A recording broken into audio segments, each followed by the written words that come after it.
Everyone speaks from their level of consciousness. It's not that someone speaks from their level of knowledge, from their level of understanding, or even from their level of experience, but rather everyone speaks from the level of consciousness available to that being. How much consciousness there is, so is the message, so is the speech.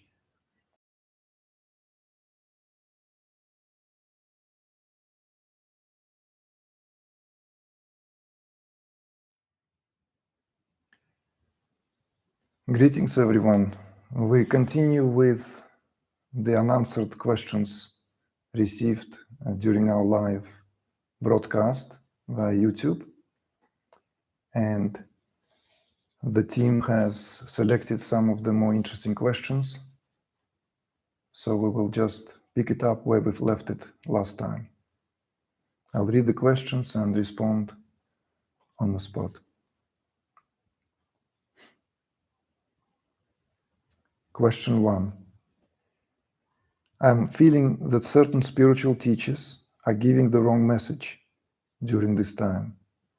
Given all that is happening and given the perspective, some of these teachers are fostering fear and adding to the feeling of uncertainty.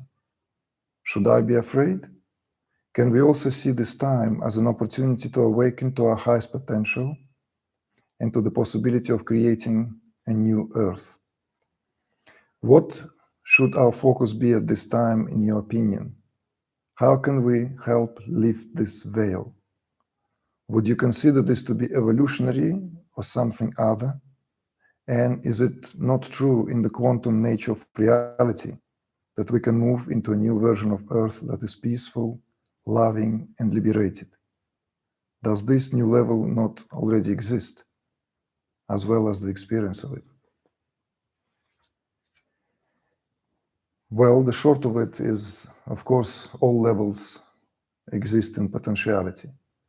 And not only they exist in potentiality, all levels of reality exist simultaneously, coexist simultaneously, if you will, as the petals of the rose, even before the rose has the chance to open up fully.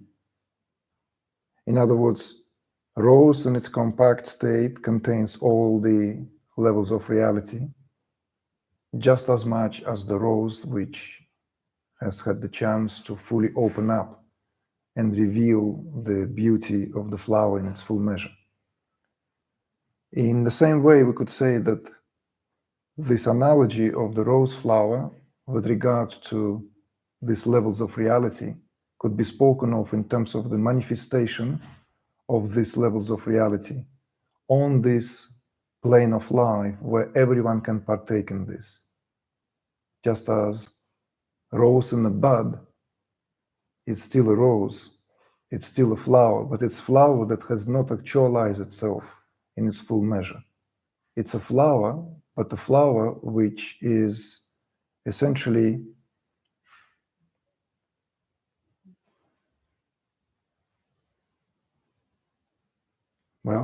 remains to be opened, remains to be known for its full glory.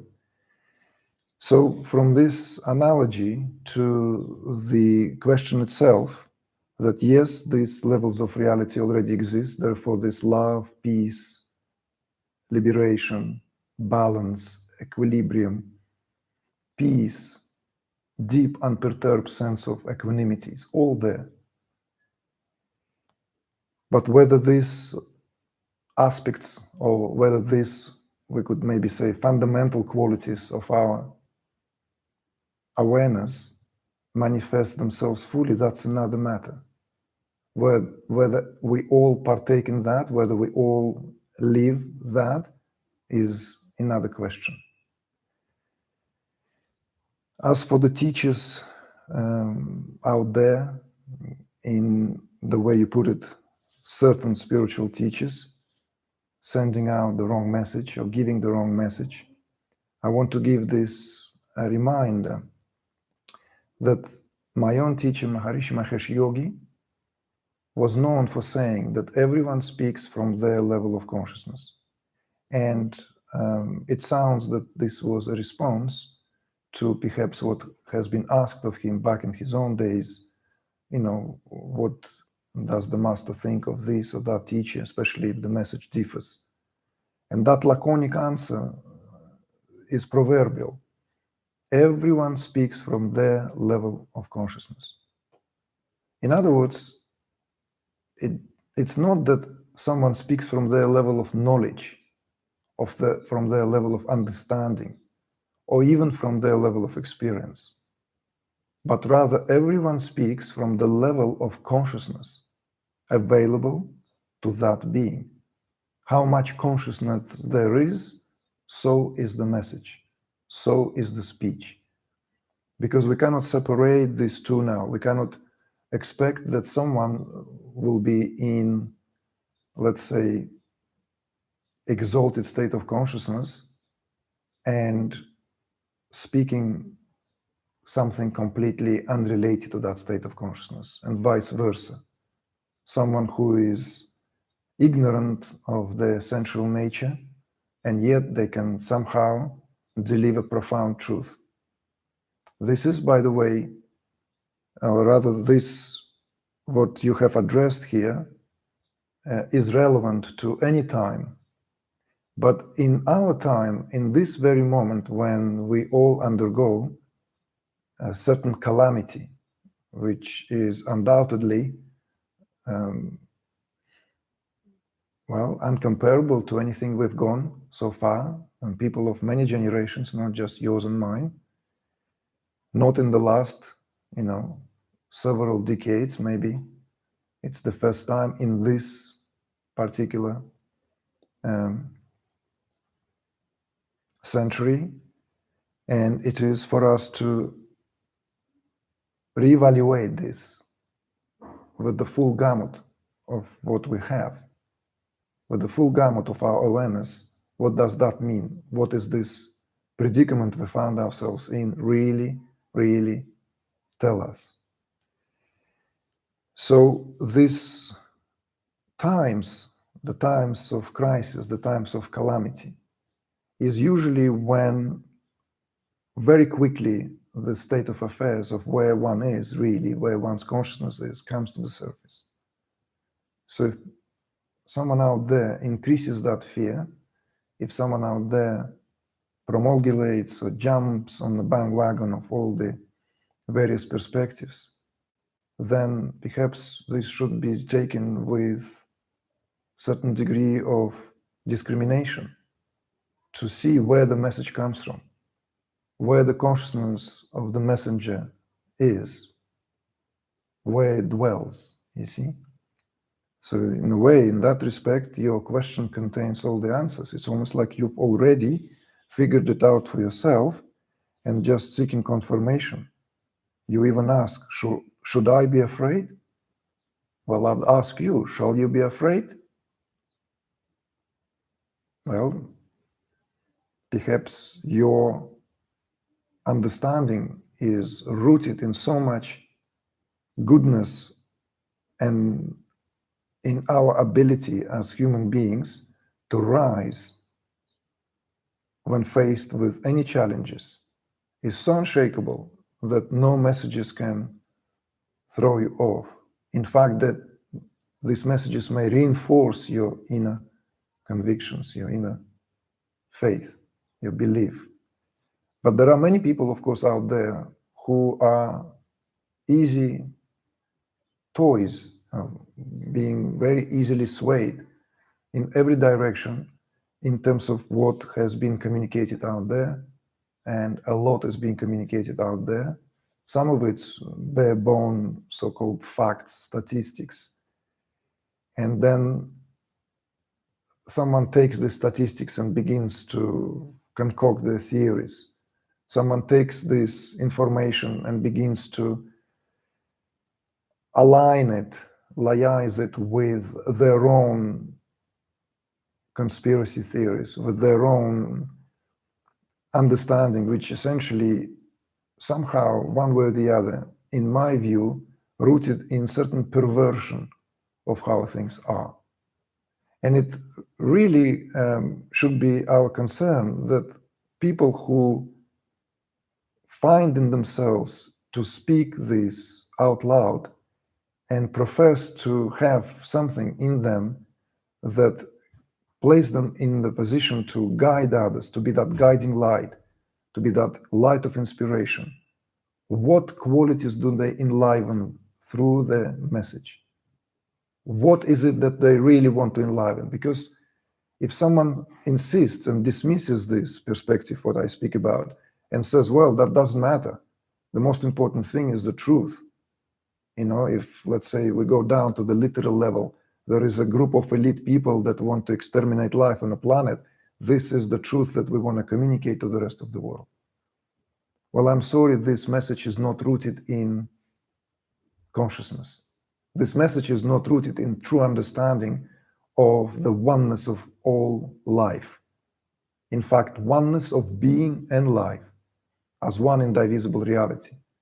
Therefore, there is no government, no elite, no somehow this secret society whatsoever that trying to enslave humanity. It happens by itself within consciousness when consciousness is, as it were, is blinded to itself. And it happens at the individual level until it reaches the cosmic proportions of on the level of the collective consciousness. This understanding, when it prevails, affords greater breakthroughs, because then one ceases to place responsibility onto someone else. One ceases to place responsibility on some kind of invisible powers, incredible in terms of their resolve. And one's resolve is found at the level of one's reality, one's own reality. And this is the qualitative shift that beings such as David Bohm, great physicist, quantum physicist, who spoke about in his implicate order, how this small, minute nucleus begin to form, begin to appear, spring in various different, often unrelated space-time regions, only to amalgamate and a certain structure begin to be born. It never happens at the level of the hierarchy of the pyramid of so-called rulers of this world, in inverted commas, who decide the destiny of the humankind. It's a ridiculous, in fact, a childish, adolescent idea which has no ground as far as the science of consciousness is concerned. This is not even supported by scriptural references of any culture. Every myth we examine, every perennial tradition, we can see that everything is one way or the other falls back into the responsibility of a single living being, single individual. So therefore, I feel my job is to reassure you in your own resolve, in your own questioning of how these various messages are being communicated out there. And if someone is bringing out these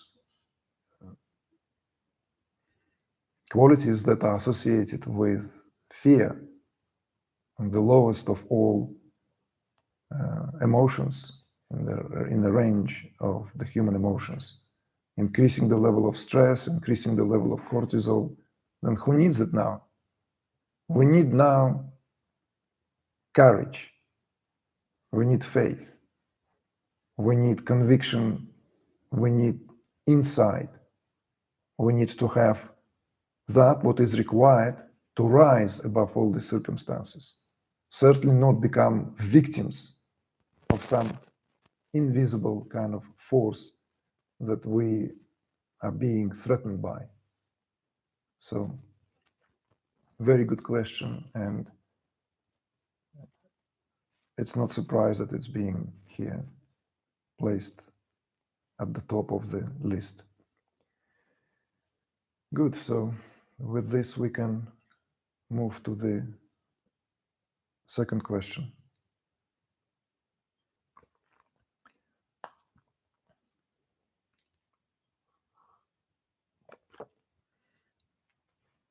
So second question, how does one make the distinction between collective fear and personal fear? Is it important to meet my own fears outside of the collective? How does one deal with collective fear? Can we deal strictly with fear and not have to work on my fears and collective fears in order to be in a neutral state? If I hear a truly realized being, it's always neutral, free of agenda and fear. How does one see the truth when one is caught up in this loop of fear? Is dealing with the ultimate fear of death the way to cut the root of all fear? Well, we can see that it's clearly related to what we just spoke a moment ago. And again, as with all good questions, the answer is contained already in the question, just as in this last sentence. Is dealing with the ultimate fear of death the way to cut the root of all fear? The answer is yes, and all perennial traditions, all monistic philosophies have always reminded us that the fear here is primarily a projection of individualized consciousness on the organism, where with the cessation of this organism, which means the cessation of life force, right? Life force with the body as it illumines the body, as it enlivens absolutely everything in this body, that is considered to be the end of my existence. So in other words, it's a very interesting and very complex phenomena here being observed. On one hand, that what gives life to organism, to absolutely all its systems, without exception, known as life force, right? That chi in Chinese, that prana in Sanskrit, that pneuma in ancient Greek, is what ignites, sets forth absolutely everything here, is not subject to death or decay. It's, as it were, by its nature, absolutely immortal. Immortal because this prana is not dependent on the physiological or even psychophysiological function of the organism. In fact, it's the other way around.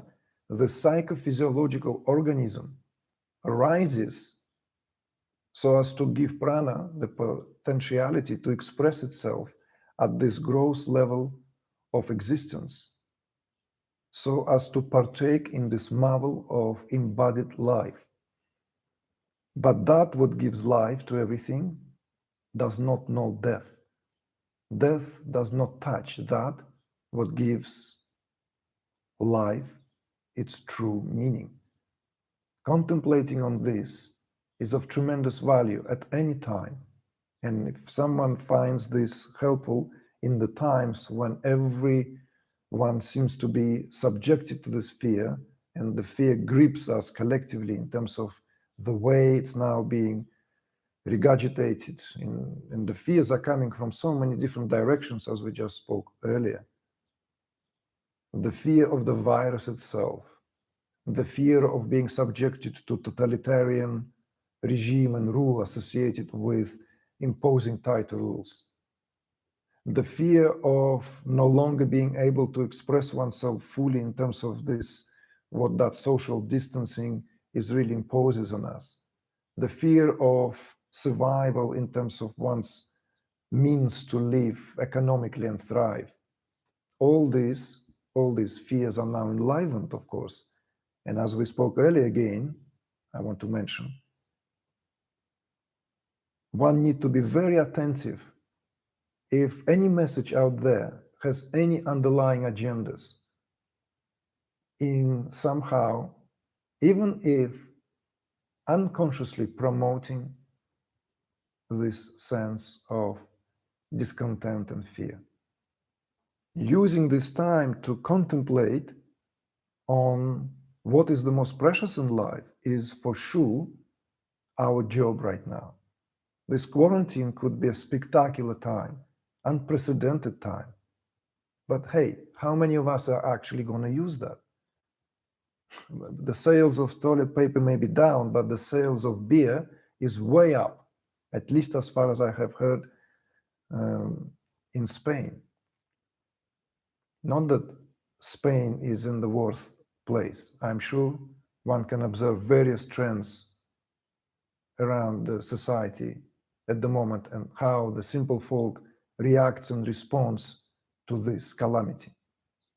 Some people simply want to sit it out, forgetting that that's not what is being asked of at the deeper level of this quarantine. So,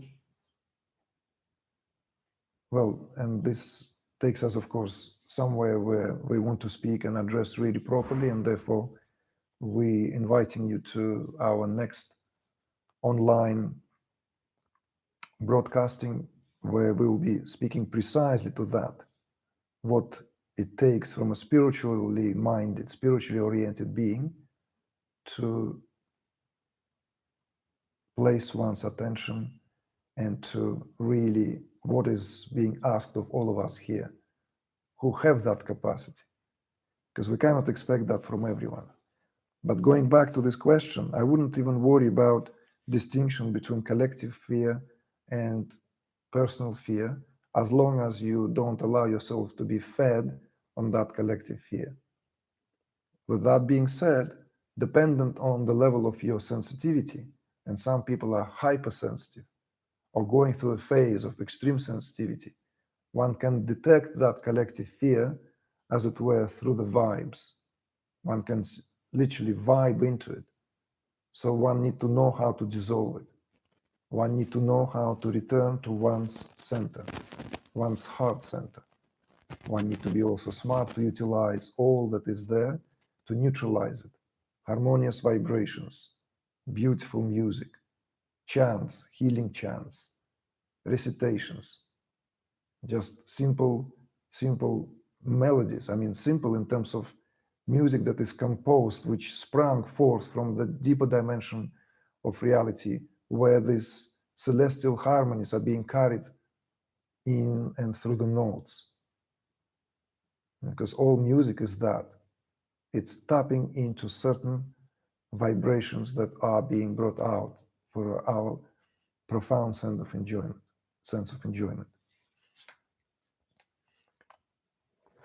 And that takes us to the fourth question. As I'm reaching certain stages of this process, and my experiences are more tests and trials, and they're getting more severe. There is more stress and heartaches. There are more dreams at night, more feelings of intuition, and more activity within awareness. Can you share your experiences that you had to go through as you reach the later stages of awakening? Are there other examples of awakened beings that you can relate to about their experiences? Is it that persons on this path to final liberation have more intense experiences than that of ordinary people in processing emotions? Can you draw from examples of the path of Christ, as in his last temptations, and how that relates to the process of many of us on the path? Finally, I am interested for you to speak on what would be the opposite in terms of facing evil. Wow, it's quite a mouthful and quite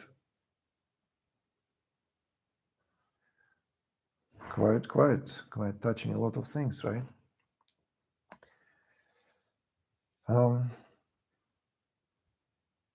Yes, of course, we can go into examples exemplified by profound beings who almost set the history of humankind in certain directions, that these figures that stand there colossally in the collective. Buddha, Christ, right? Muhammad, Mahavir, other beings throughout the history who were considered and are considered prophets, who gave birth to various spiritual traditions and religions. But I don't want us to go there and missing to an opportunity to look at it with the feet on the ground in terms of what is actually happening in relation to what we go here through, even when we speak about such processes as awakening is characterized by. So I don't want us to overshoot now and go into the last temptations of Christ and to go to this, final encounters of Buddha, because I don't want us to begin to glamorize, perhaps, and run the risk of hyperbolizing what we're going through. It may be helpful sometimes. It may be encouraging. Maybe it's more encouraging for a common folk, more encouraging for others, to get acquainted with this, with that, what sustains our collective cosmic mythology, that collectively shared highest ideals in society as reminders. But when it comes to this process, and the question comes from the place of direct experience of what you're going through,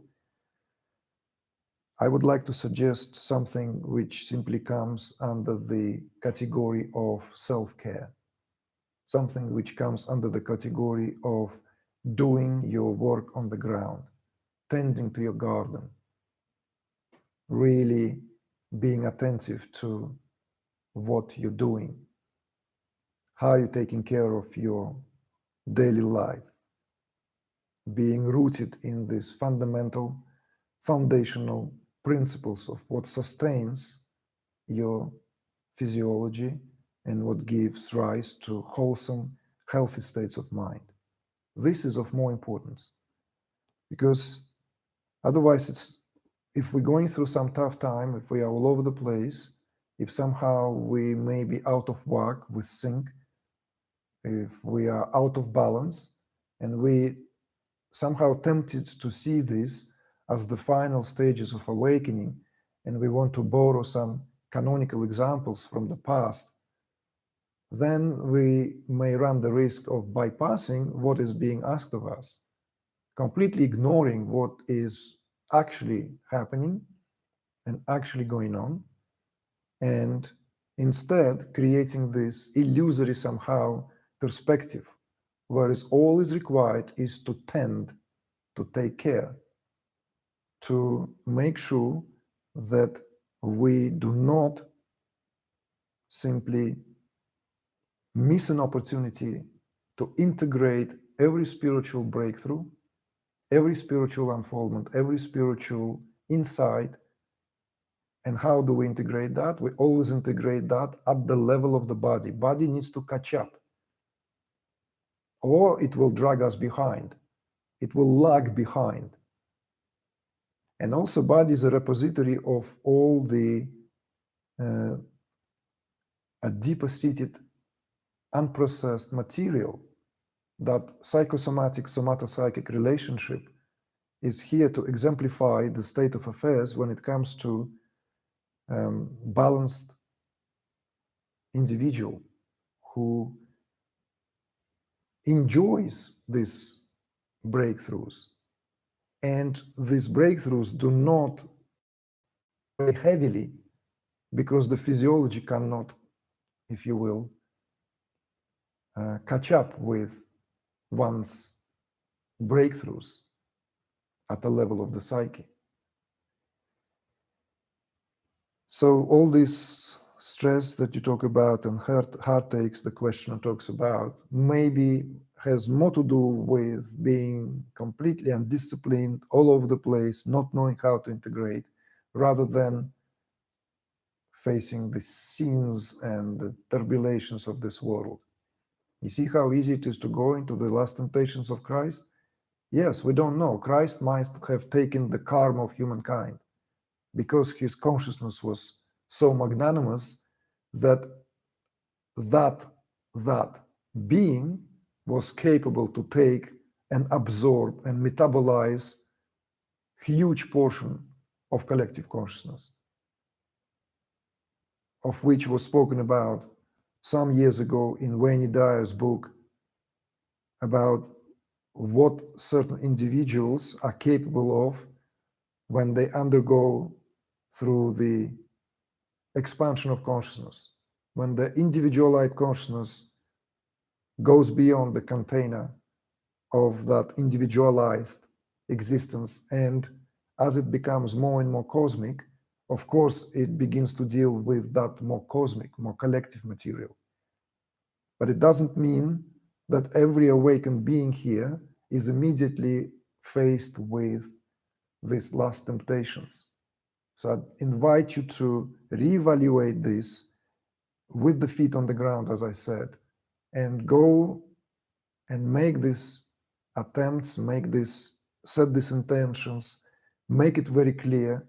What you need to do is to take care of yourself, just as you will take care of the garden. You can't just throw the seeds and just like plant something and hope it's going to grow by itself. No, even the tomatoes, which grow so fast, need to be tied, the sticks need to be put in, they need to be watered, we need to make sure that it's the right soil content.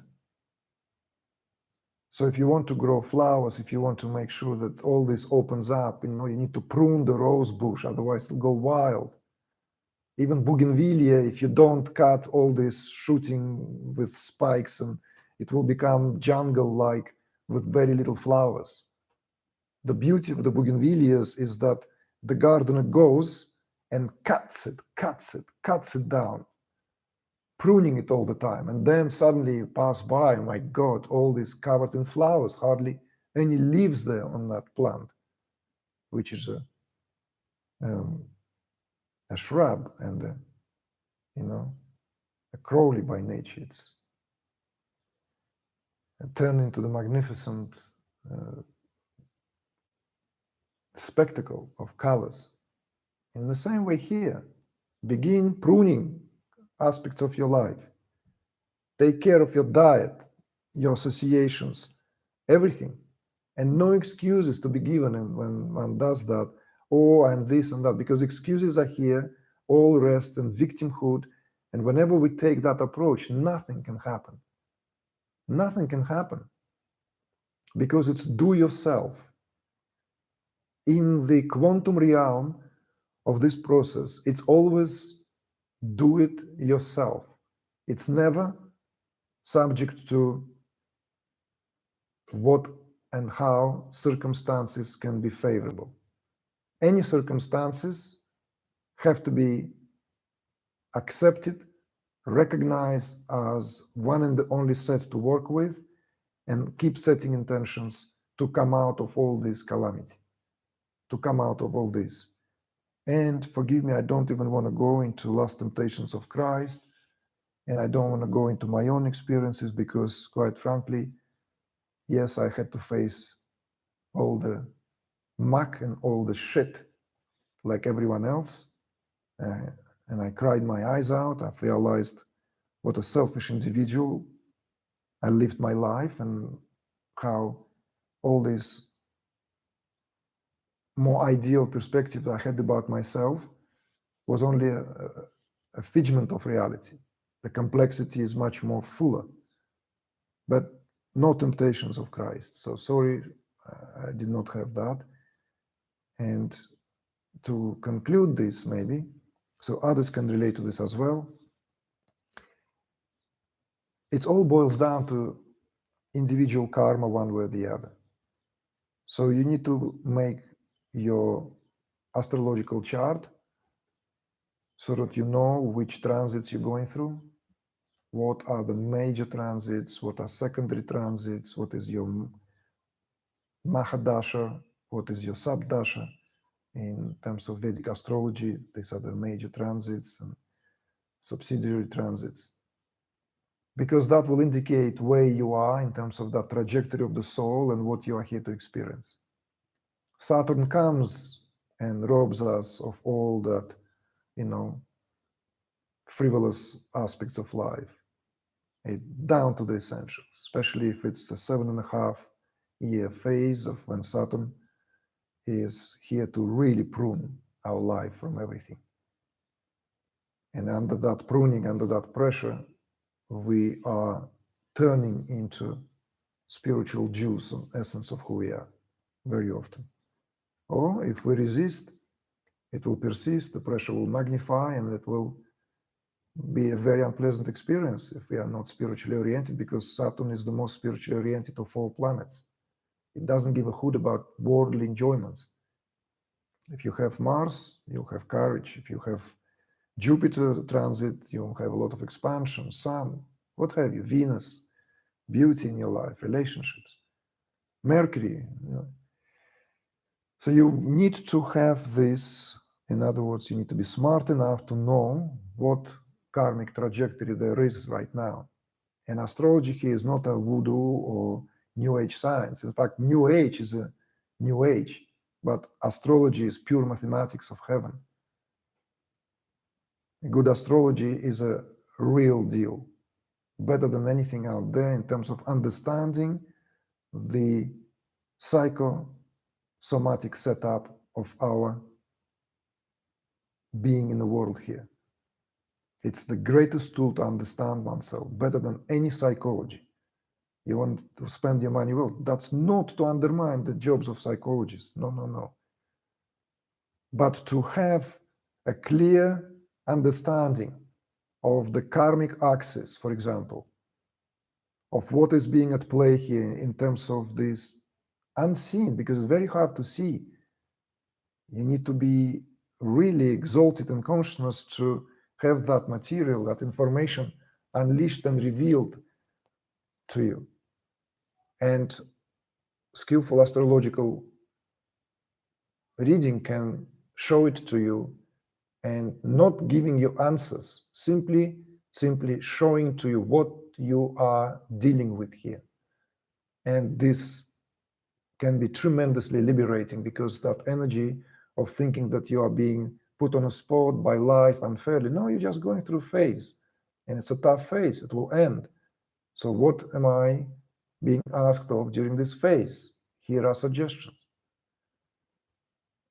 So in other words, to conclude, based on this understanding, one's life may be all full of roses in the childhood, adolescent years, but one begins to smell the coffee and really face it all later on in life, in middle age, in mid ages, when one is in one's prime, or later on in life. Or it could be the other way around. One can experience a lot of difficulty and adversity in childhood and early years, only to completely blossom and enjoy the gifts of heaven. And it all will be shown to you through skillful reading of astrology, because that's what it is.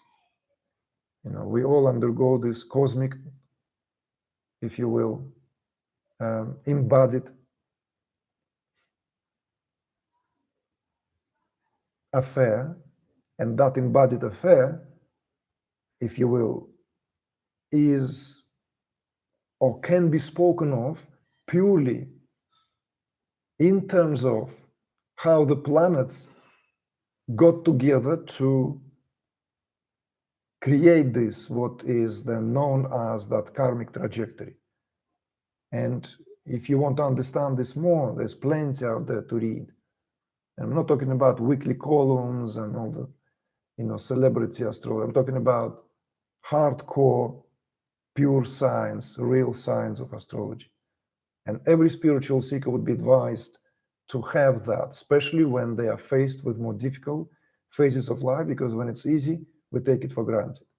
But when the tough gets going, one needs to look into it and recognize what we have been ignoring, perhaps. So, all right, folks, that takes us to the last question, the fifth one.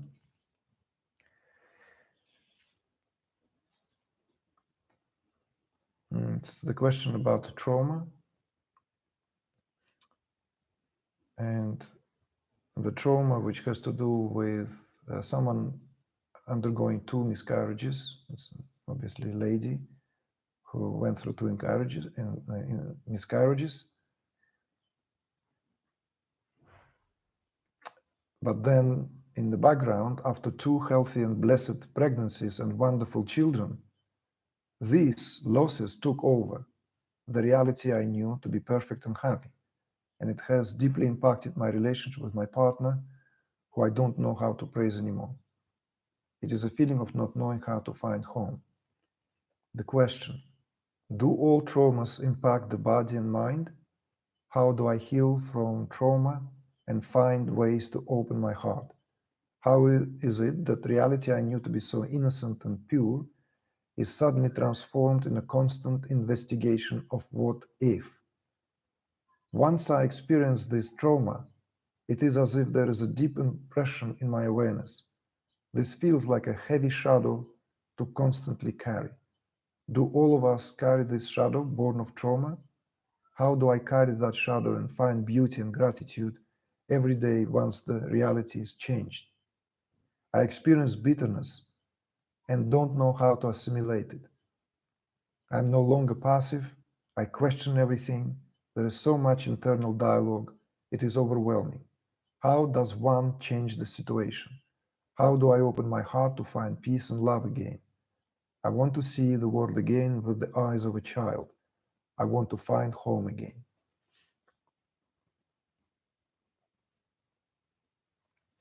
Well, I'm feeling, and I'm sorry to read this, that you're going through this, what robbed you of joy and cast a shadow on what you have in life. And what I can also detect here is that there are healthy and blessed pregnancies resulted in wonderful children, but somehow the traumas of 2 miscarriages that you went through overshadowed that and not letting you experiencing that what perhaps is there as an alternative reality, paralleled reality. What I mean by that is that it's an emphasis of our attention. And I'm not holding you right now responsible or weak in not being able to shift your attention to that what is great in your life, to that what is wonderful, what is beautiful, what is there, as opposed to what casts that shadow, that dark cloud of what you had to go through, and being unable to see the sunny side, or rather the simply enjoying that what is still plenty in your life, as I'm sure you understand on intellectual level. So what this boils down to, this question of yours, and in terms of the grip of trauma that has on the organism, it's not so much what we went through. Now, please be attentive. It's not even so much to do with what was the nature of experience, no matter how horrifying or terrifying that may have been, but our ability to metabolize that experience and to transform that experience into the fabric of our awareness. Forgive me, but I repeat that over and over at all my live events, online events, gatherings, because it's paramount to this understanding that trauma has no hold.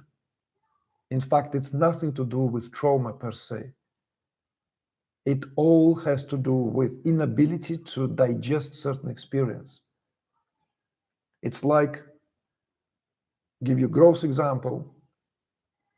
If the power of your digestion is diminished, even the most sumptuous, delicious meal will become an ordeal to digest, causing a lot of discomfort. Even pain could even cause a real sickness of the tummy if there is not enough spark of consciousness exemplified in digestive fire, in this case, to metabolize and distribute all this what comes with food throughout the structure of your body, exemplified by tissues. In the same way here, at the psychological level, at the mental level, its inability or having not enough fire of within our awareness to burn, in this case, burn with the positive connotation, experiences so as to assimilate them, so as to integrate them.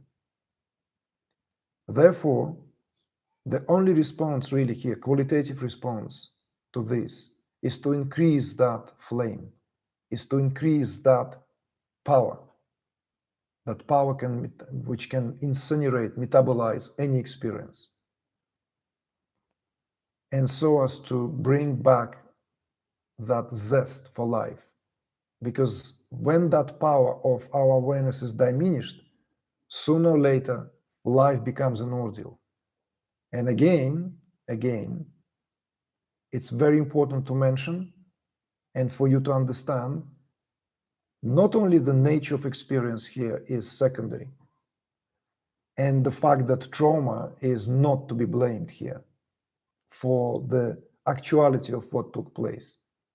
But also, there is another mechanics in place, is that with the diminishing power of that metabolism, that ability to shine forth, whenever that flame of awareness is diminished, the life becomes an ordeal itself. And then we look for past experiences usually to blame what is the reason behind our misery. And as in all greatest, loftiest of teachings, this was answered right from the beginning before the teaching can unfold. As in the case, for example, of the Buddha's teaching with regard to sorrow, that unless there is enough awareness, life is sorrow, full stop. Everything will become sorrow.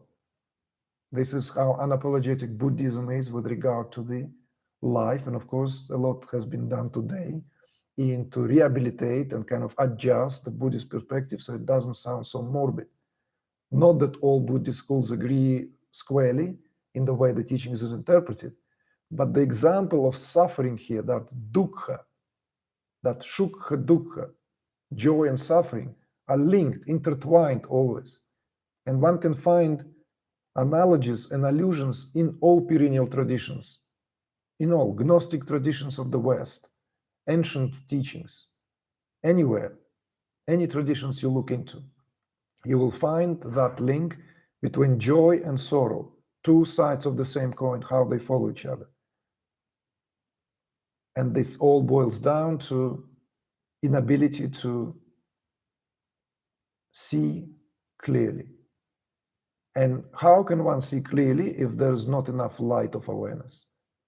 It's as if awareness dimmed somehow. I'm saying as if, because awareness cannot be dimmed, but at the individual level, it seems as if dimmed. So instead of giving examples or advices on how to overcome the trauma, what needs to be done instead is to recognize that this is on the account of pact is being created now between something what happened and blaming that what happened by the part which represents this misperception known as ignorance. And that's what ignorance is good at. It always finds reasons to turn a blind eye to the real cause of affairs, to the real cause behind anything, and go to the secondary, go to the effect.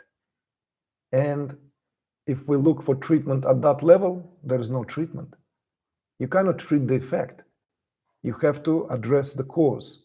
So the cause of suffering here is inability to see clearly and misperception. So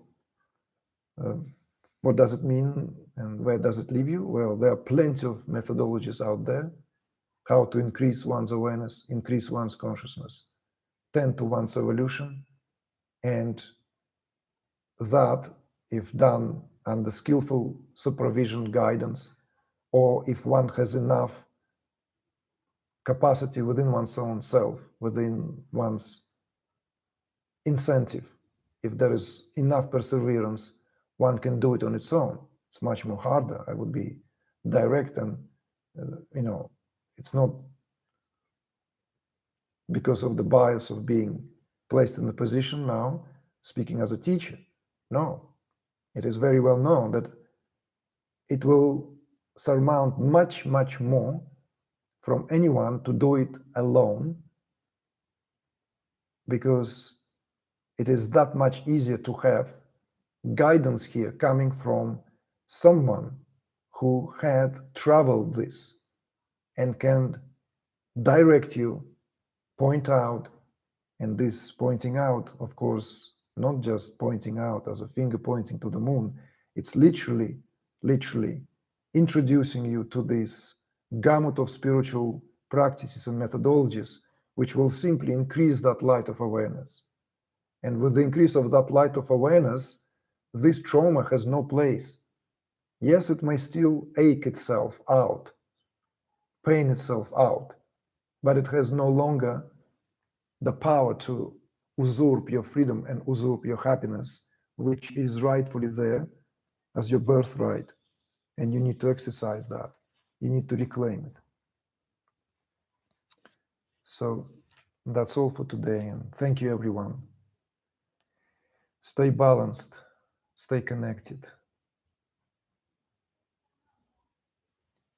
This is needed right now. Notice what takes you out of that balance.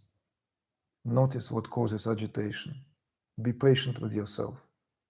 Be kind, be loving, be accepting, because first of all, one needs to accept if one is indeed have been taken out of one's state of balance.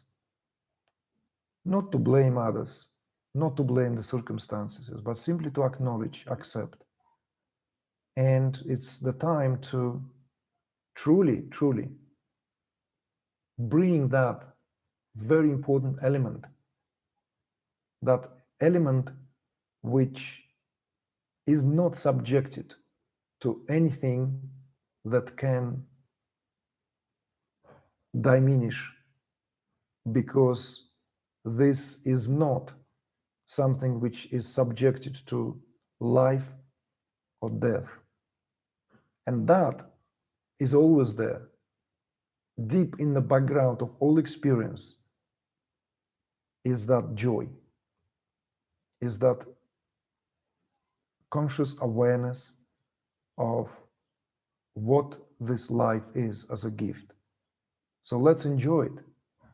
Let's enjoy it without excess, without going to the extremes of this hankering for the desire, constantly being at the mercy of feeling smaller than we are, incomplete. That's what turns life into misery. Because unless we are connected with that, what is the substratum of all the experience, unless we live from that level, we are always at the mercy of incompleteness.